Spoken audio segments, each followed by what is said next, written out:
class. Okay, so we're going to talk about something called torque. So we're going to talk about like what causes rotations. And let's say we have an object. So like this is a top view. So say you have like a meter stick or something, and you put a hole in the end and put a nail. So you nail it to the table. So it's kind of fixed in place, but it can spin around. And if we exert a force, we're not going to move it overall because it's attached to the table. So it can't. This end cannot move, but we can cause a rotation. So the question is, if we apply a force, are we going to cause a rotation to happen? And the answer is maybe. There's a couple ways it could fail to cause a rotation. One, if we apply a force right at the edge where the pivot is, that's not going to cause a rotation. Another example, let's say we have a force at this end, but it's in this direction. Or it could be outwards, it doesn't matter. Again, these forces are not going to cause rotations. So let's call that F1. Let's say this one is F2. These two are not going to cause rotations. Now if we come over here, F3 is going to cause a rotation. So is F4.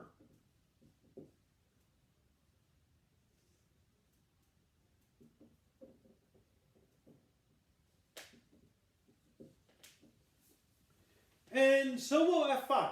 The different, like F4 and F5 are at the same location, but they're in different directions. And if we kind of organize these into greatest, like what's going to cause the greatest amount of rotation? I'm going to order them. Let's say F4, say all the forces are equal in magnitude. So F4 is going to cause the greatest rotation. And then F5 would be next. I'm kind of estimating F5 based just on the picture. But then F3 and F1 and F2 are 0. So like the amount of rotation. Or how quickly it's going to cause a rotation. This one's the biggest. Then this one. Then this. And F1 and F2 don't do anything at all. Now, to give you an idea of, I'm going to clean up this picture. Let's just look at a force. I'll kind of redraw our object.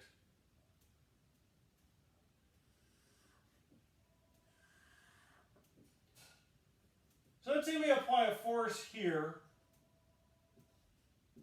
at some location that is a distance r from the axis of rotation. So here's our axis of rotation.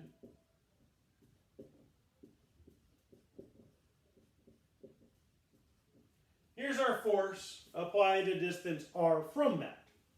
And it's at some arbitrary angle. And I'm going to find something called torque. And right now, I'm just going to state that torques cause acceleration. We're going to come up with an equation to describe how torque and acceleration are related to each other. But right now I'm just going to define torque. So first, we have our force here which points in a certain direction. And what we do is we draw what's called the line of force. There's just a line in the direction of the force vector. And then we draw a line from our pivot to the line of force. Now, when we say draw from a point to a line, and there's a lot of points on the line you could connect. So we have this point and, the line over here. We could connect it here or over here, like any point on the line. But we just say, like, from a point to a line, the shortest distance, which is where you'd have a right angle between the line you draw and the line of force. And we're going to call that distance from the axis of rotation to the line of force the lever arm. use the letter L for that. That is called the lever arm. And now we're going to define torque to be equal to the force times the lever arm. That's the magnitude of torque. And torque also has a direction. And there's different ways we can talk about the direction, just like, as was the case for angular velocity. Like in this case, there's three ways we can describe the direction of torque. The most common way, it's fixed here. If this force was the only thing acting on this object, it would cause it to rotate counterclockwise. So we could describe the direction of torque as counterclockwise, or we could say the torque is negative. Remember, by our convention, counterclockwise is negative, or out of the board.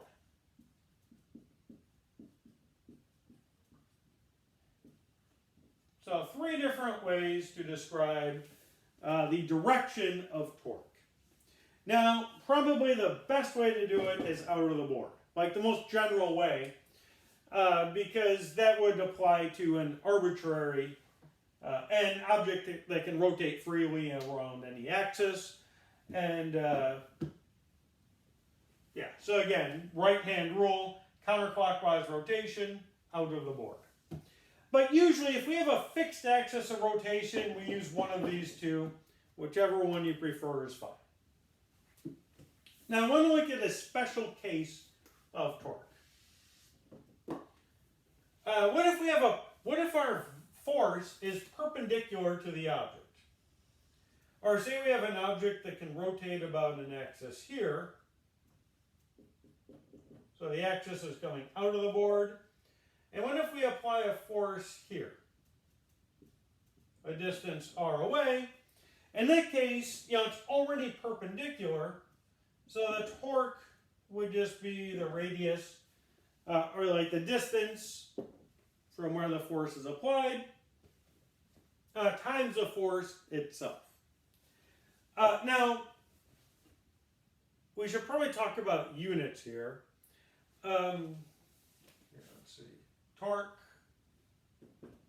is force times lever arm.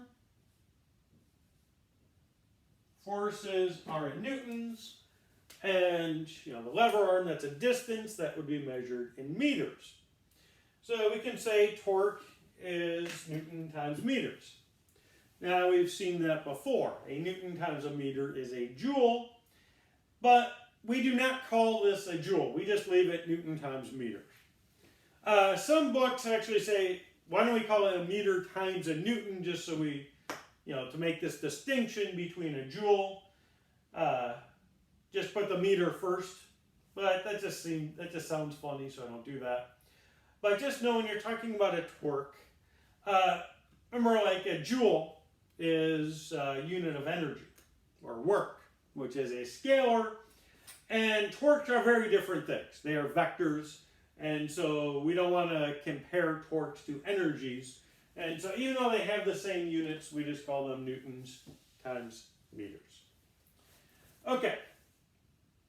Now there's another way. Let's say that we have, I'll just draw a new picture. So in that special case when they're perpendicular, we just have r times f. Let's say we apply our force here. And again, you can think of it in terms of vectors. Like we can define our vector r to be from the axis of rotation to where the force is applied. And our force is a vector. And there's an angle theta between them. And so we can define the magnitude of the torque to be rf sine of theta. Now, there's two ways that we can see this.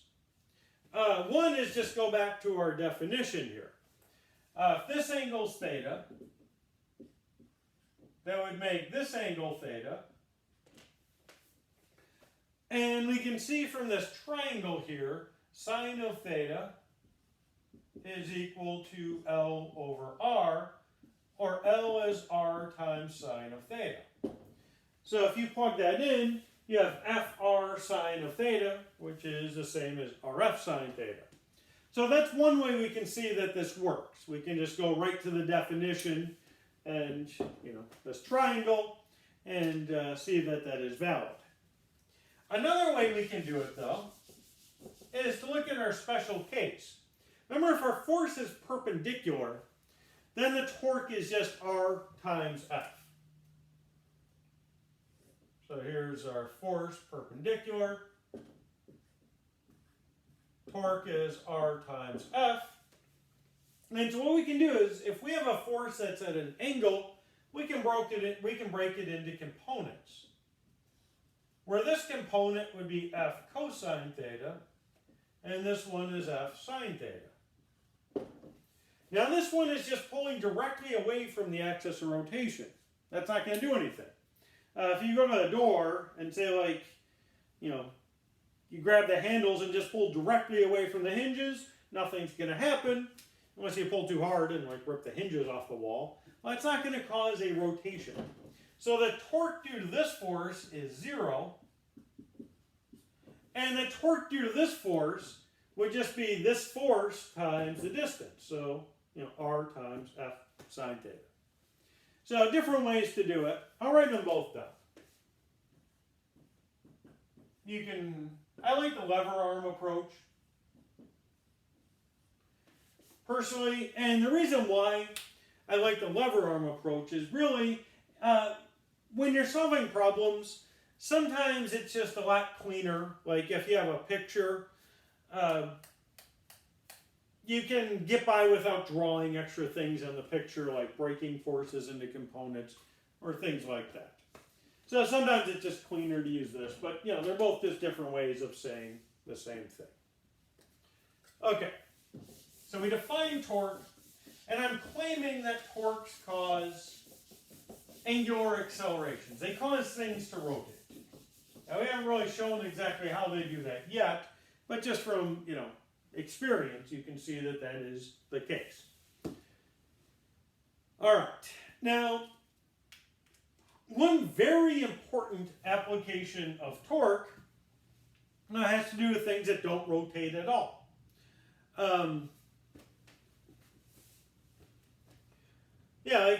Let's say we have an object that can rotate about the center. Let's put it here. So here's the center. And let's say I apply a 10 Newton force at this end over here, and a 10 Newton force over here on this end. Now, what is the net force acting on this object? Oh, it's 0. You have 10 newtons up, 10 newtons down. And so net force is 0. That means that the acceleration is 0. Now, previously, when we look at situations where the acceleration is 0, it means they're not accelerating. So if this object started at rest, if you don't give it an acceleration, it's going to remain at rest. But that's clearly not the case here. If this thing can rotate about this axis, it's going to start spinning in this direction. And so what we have here, but the object itself is not going to move. Like say you have it spinning like this, you leave, come back an hour later, it's still spinning, but it's in the same place as it was before. So what we have in this situation is we have a net torque that is not equal to 0, which means that we have an angular acceleration, which is causing it to spin. It would actually be accelerating. The rate that it's spinning would be speeding up. But so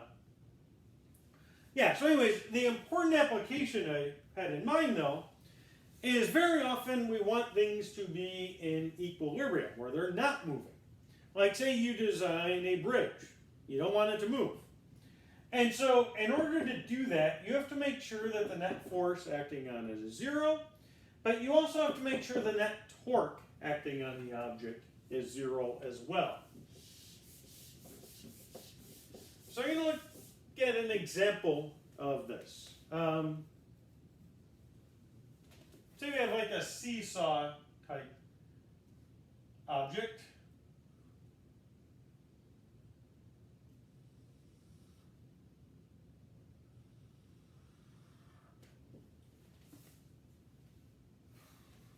Let's say the length is 5 meters, so that's a pretty big object here.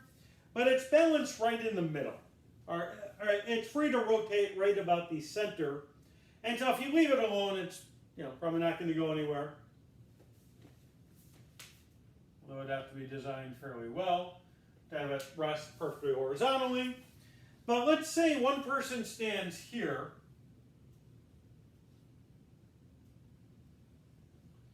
Let's say this person has a weight. We'll call it WR for the person on the right. Say 210 newtons. So if someone stands on this end, obviously this end's gonna fall down, this end's going to move up. What if someone stands on the left end? We'll call that WL for the weight of the person on the left. And let's say that's 160 newtons. So the question is, where is this person going to have to stand? Or let's say the person on the left is standing at the very end of the board. And so where is this person on the right going to stand? What is this distance here? R. And so they're standing so that this board remains flat. And so we want to find R. So we know the person on the left is a distance L over 2 from the center, and the person on the right is a distance R. So if you've ever seen or been on one of these things, you can balance it. People with different weights can balance it, where the heavier, like if they were both at the end, clearly this end would fall, this end would rise. But if the person that's heavier moves in towards the center, there's a point where they can balance this. And so let's say it's in equilibrium, and then we can find R. And so if we're in equilibrium, we know the net force is equal to 0. And the net torque is equal to 0. Okay, now, net force, we need to consider all the forces acting on the object. So it's supporting these two people. So we've got these two weight vectors involved. They're acting on the object. There's also the weight of the board itself. Let's call that WB. And there's a normal force acting on the object. And that's it. Those are all the forces. And so when it comes to the net torque, we have to take all of these forces into account. Now, I never told you what the weight of the board is, and right now I don't care. I'm not even going to tell you because we don't need to. And the reason why is because the weight of the board. Well, I'm going to have to talk more about that later. But because we're balancing it right at the center, the weight of the board is not going to even matter. And so what we do, let's say that we have our axis of rotation. That's the point where this thing can rotate about. Let's place that right at the pivot there. And let's just look at this net torque equation. Now here we have kind of our special case, where the forces are perpendicular to, if you draw a line from the axis of rotation to the force, it's perpendicular to the vector itself. So these torques are just going to be the forces times the distance. However, they're kind of fighting each other. And there's different ways we can make this statement net torque equals 0. One, we can use our convention. We can say a clockwise torque is negative and counterclockwise is positive. So in that case, let's look at this one. This would be a negative torque.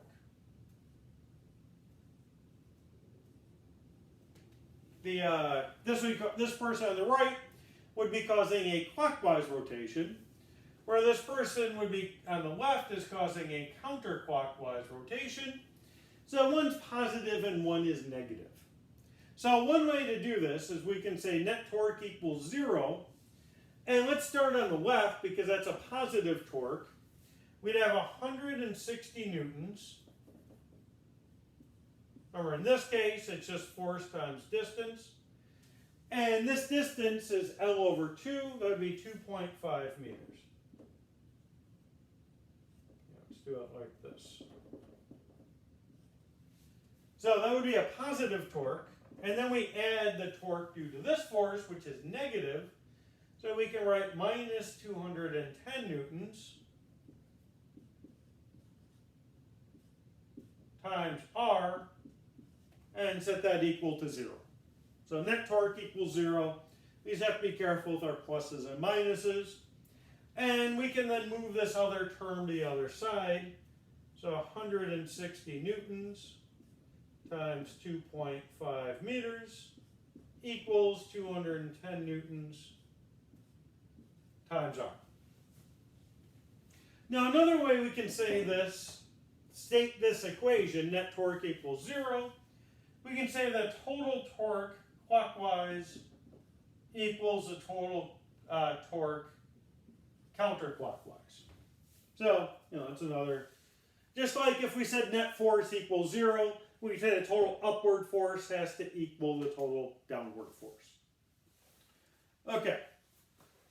So then we can easily solve for R. The newtons cancel out. R would be 160 times 2.5. That's what? 320 plus 80. So that would be 400 meters divided by 210. So it's that going to be around, say, 1.9 meters. So the person on the left is 2.5 meters from the pivot. Person on the right would have to be around 1.9. So they're standing closer to the center. I'm going to check this number just...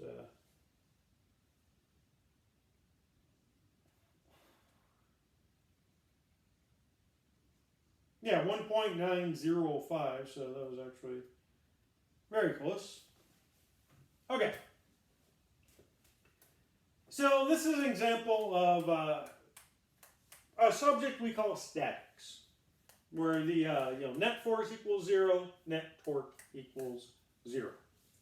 Now, if you were majoring in engineering, you'd have to take an entire class on statics. Like, they break their class up, they have like statics, and then there's like an engineering book about that thick. About the first half of it is on statics, and then the second half is on dynamics. But this idea of statics is very important because generally when you build things, you don't want those things to move. Now, it's actually not always the case. It turns out you don't always want to make objects perfectly rigid. Like if you're building a tall building, you don't want it to be perfectly immobile because that would put a lot of stress on it. Like the wind constantly pushing it. If it doesn't give it all, that would be not ideal.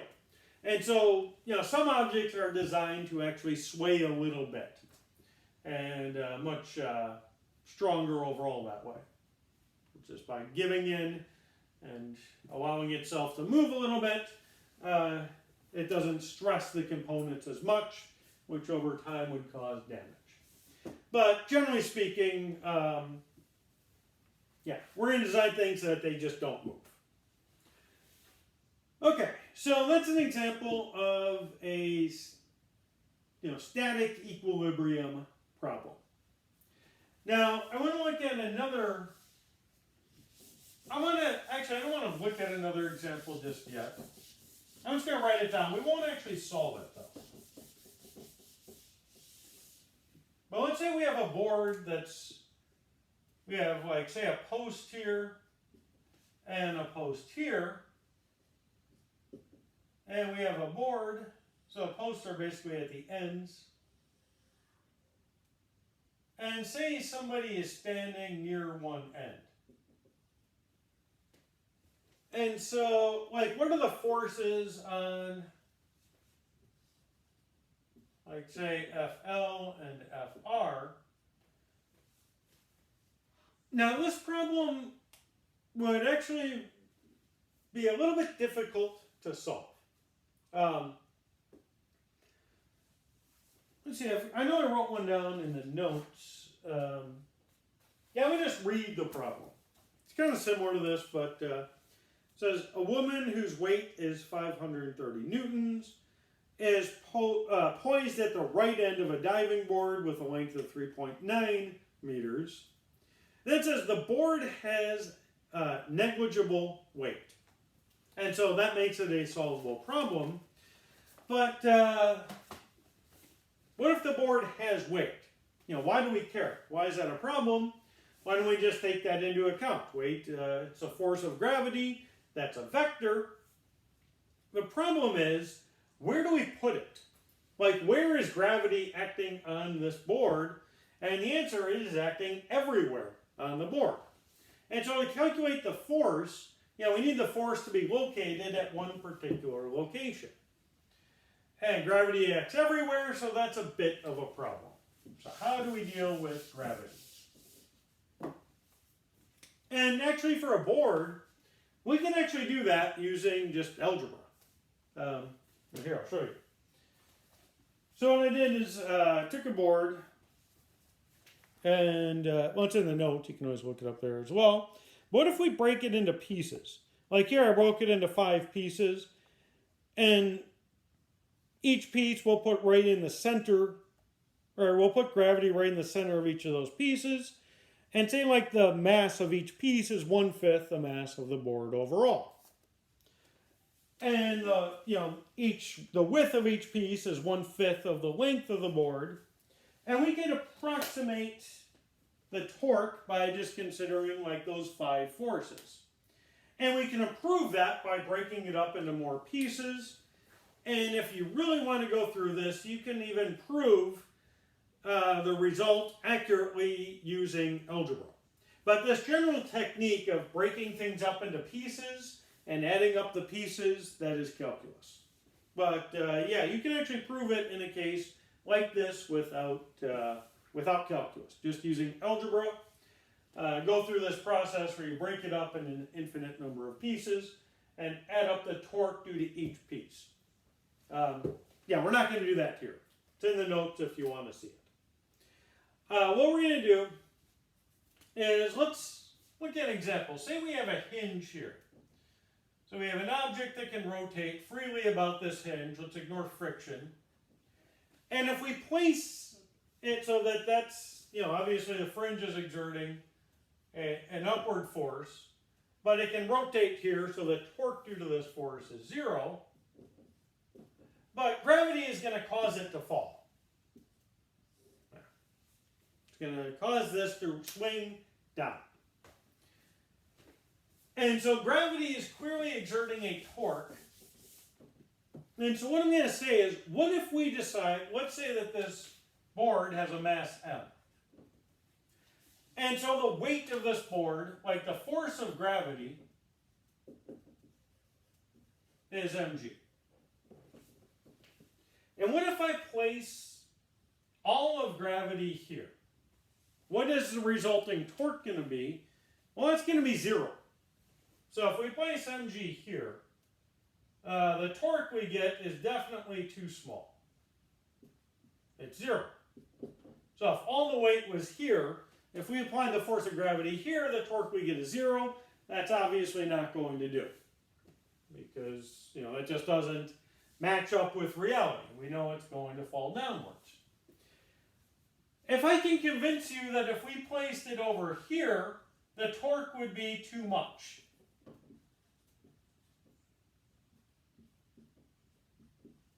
So the torque would be too big if we placed it all the way on this end.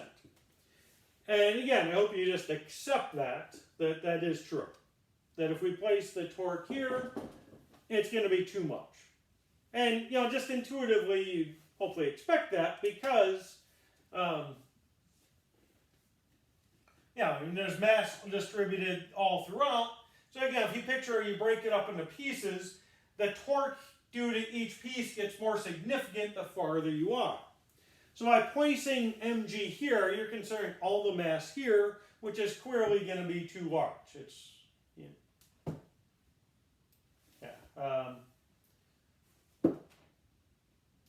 hopefully that, and again, if you can accept that, then we can move on.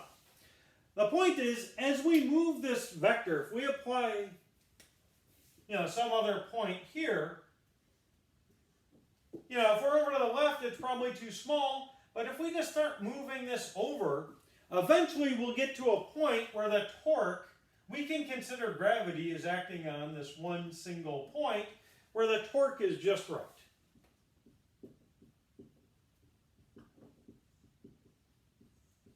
And that point where that occurs, because we know there is a certain amount of torque acting on this object. And so there has to be a point, if we're too small here and too big here, as we move it over, eventually we're going to reach that point, which we call the center of gravity.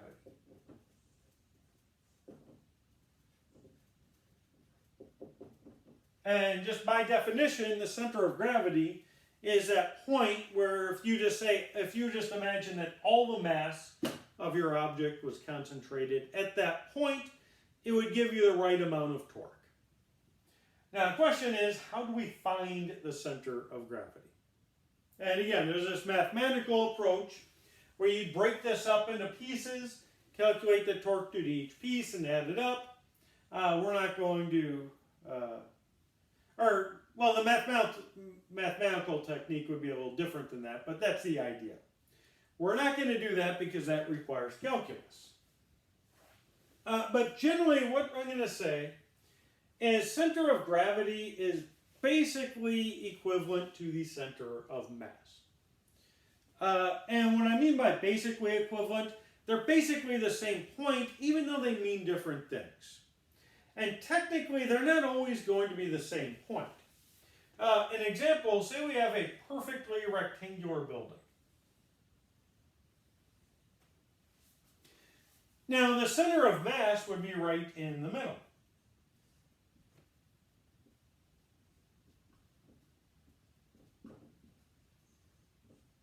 The center of gravity would be a little bit lower.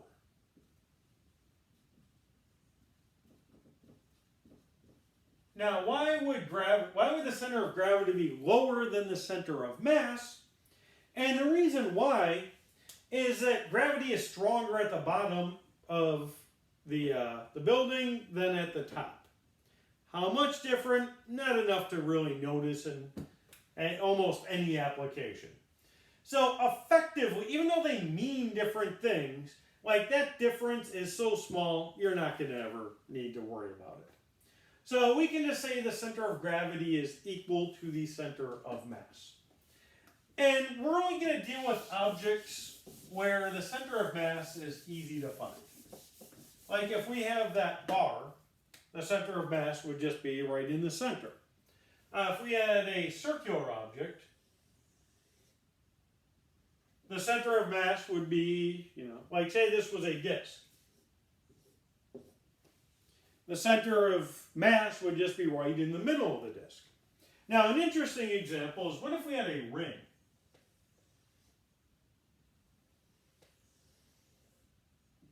So this is all filled in. Where's the center of mass of this object? Well, it's still in the center, even though there's no mass at that point. So the center of mass of an object doesn't even have to be part of the object itself. So, but yeah, like anytime you have some kind of symmetry, even a triangle would work. You're going to find the center of a triangle where if you go from each vertex and draw a line to the midpoint of the opposite side, if you do that for every side, they're going to meet at one point, which would be the center of mass.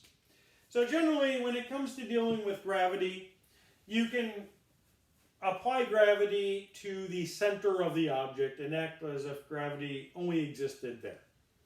So that is the idea of how we would deal with gravity, because gravity always acts on an object, and so it's something that very often needs to be taken into account in these torque problems, so we need to know how to do that.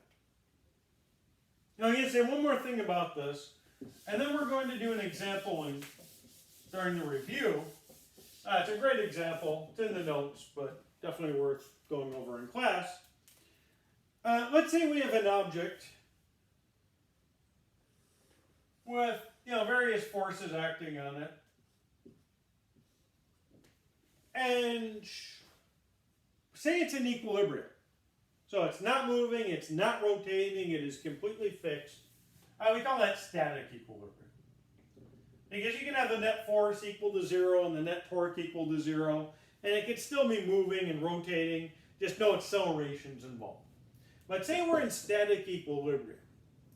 And when it comes to calculating torque, we always calculate torque around the axis of rotation. And actually, this is a bad example. I'm going to make kind of a stupid example, but let's say we have 5 forces acting on this object.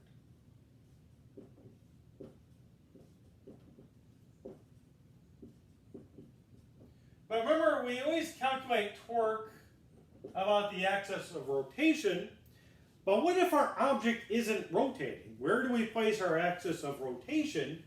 And the answer is anywhere we want. Basically, if you have a static object, you can place it anywhere. So in a sense, you might think, well, it doesn't matter then, but you still want to pick the correct axis of rotation. Or there's usually a best choice for where you would place the axis of rotation. So I'm going to make a very bad choice. Let's say we just pick some random point and call that our pivot, our axis of rotation. Call it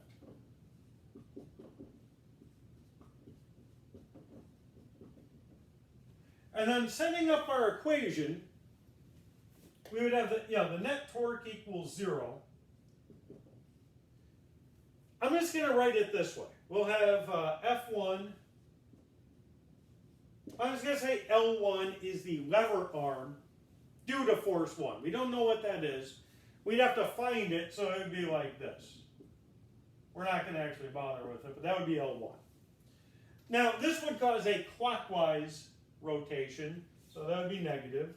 Same with F2, so we'd have minus F2 L2. And then F3, also a clockwise rotation, so minus F3 L3. F4, clockwise, so minus F4 L4. And then this one would be a counterclockwise rotation.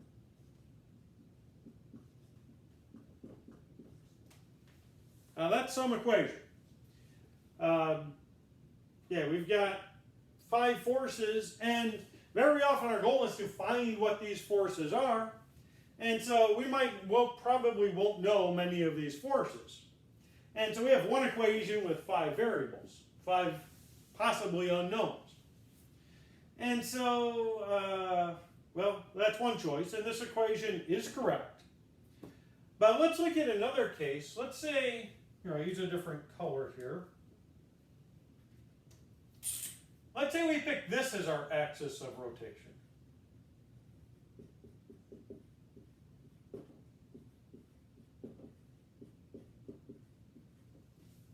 Now let's write down the net torque equals 0 equation. And I can write this down very simply.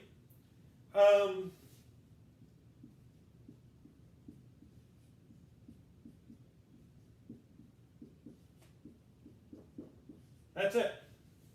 The torque F1, F2, and F3 are all passing through our axis of rotation, and so the lever arm for these 3 forces is 0. So we've been able to eliminate 3 of these forces from our equation. This one is clearly a lot better to work with than this one. So they're both correct.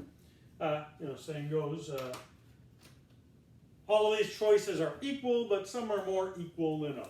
This is definitely a better choice. So that's a prime factor. You look at where the most, if you know a few of these forces, it's not that big of a deal if they show up in your equation, because you can just multiply, get a number. Not that big of a deal. Maybe a little nicer if they weren't there. But if you look at your unknown forces, you always want to draw your axis of rotation to catch as many unknown forces as possible. Because forces passing through the axis of rotation won't show up in your torque equation. And so it's very important to pick the right one. And we'll do some examples of static equilibrium during the review. But yeah, that's all we need to do for this one. So I'll stop this one here. And in the next video, I've just been saying torques cause rotations. But we want to be a little more precise, like how do they do that exactly? So we'll do that in the next video on rotational dynamics.